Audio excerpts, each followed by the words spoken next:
En 1980, vous avez 20 ans, Serge, lorsque la mairie communiste de Vitry détruit à la pelleteuse un foyer de travailleurs immigrés maliens le 29 décembre. Un joli cadeau de Noël.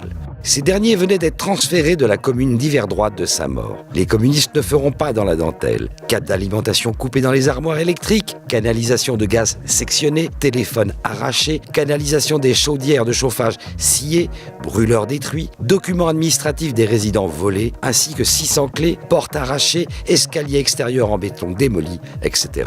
Tout cela se passe à une époque où le PCF tenait un discours ferme sur l'immigration et contrairement à ce que certains ont pu dire, la crainte de l'influence du Front National sur l'électorat populaire est un faux argument car nous sommes 4 ans avant l'émergence du parti de Jean-Marie Le Pen.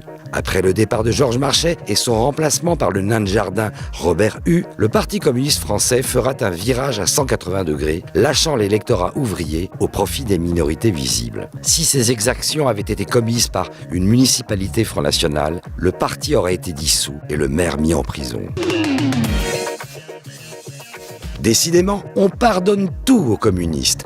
En novembre, le philosophe communiste Louis Althusser étrangle sa femme, Hélène, dans leur appartement de fonction de l'école normale supérieure. Prétextant la folie, et surtout fort de ses appuis politiques, Althusser n'ira pas en prison. Cela ne vous rappelle pas quelque chose? Mais si, l'assassinat au poing de Marie Trintignant par le chanteur gauchiste Bertrand Cantat.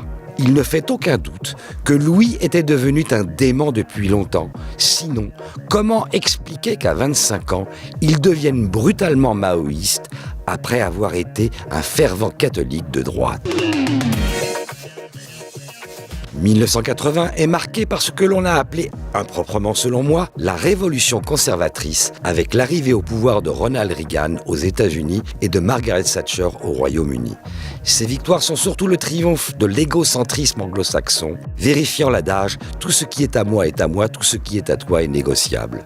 Par exemple, le 30 mai 1980, Margaret Thatcher obtient du Conseil européen une réduction substantielle des sommes à payer et l'augmentation des dépenses structurelles au profit du Royaume-Uni. Les anglo-saxons ont en commun la volonté d'asservir l'Europe tout en tirant parti. Aujourd'hui, les Anglais veulent sortir de l'Europe, mais conserver un maximum d'avantages. Peut-être est-ce parce que l'Europe actuelle n'est qu'un marché commun. Côté culture, nous avons retenu pour vous la sortie du film Kagemusha, l'ombre du guerrier, de Kurosawa. Avec des images d'une très grande poésie, il raconte les guerres de clans dans le Japon du XVIe siècle. Rencontrant de nombreuses difficultés pour financer Kagemusha, Kurosawa décida tout d'abord de raconter son histoire à travers des peintures, à défaut d'écran de cinéma. C'est d'ailleurs en voyant ces tableaux que Francis Ford Coppola et George Lucas décidèrent de financer le film.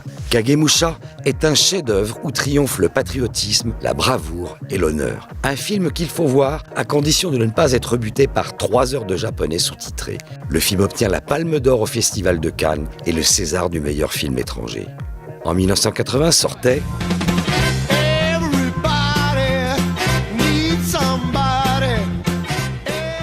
Blues Brothers est à la fois le nom du film, mais aussi celui du groupe créé 4 ans plus tôt. Avec leur costume de tueurs à gages, les Blues Brothers rencontrent le succès dès 1976 dans une émission musicale américaine qu'ils animeront pendant longtemps.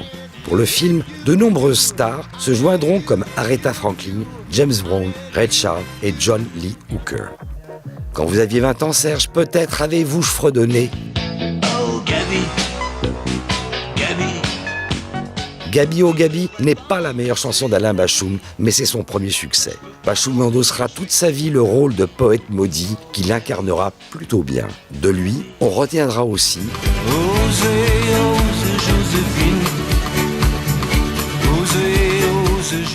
Alain Bashung est promu chevalier de la Légion d'honneur le 1er janvier 2009 et meurt 3 mois plus tard. Alors, l'affaire de Vitry, l'étranglement par Louis Althusser de sa femme et l'égocentrisme anglo-saxon, mais aussi les sorties de Kagemusha, de Blues Brothers, sans oublier le premier succès de Bashung. Que pensiez-vous de tout cela quand vous aviez 20 ans? Et maintenant, avez-vous changé d'avis ?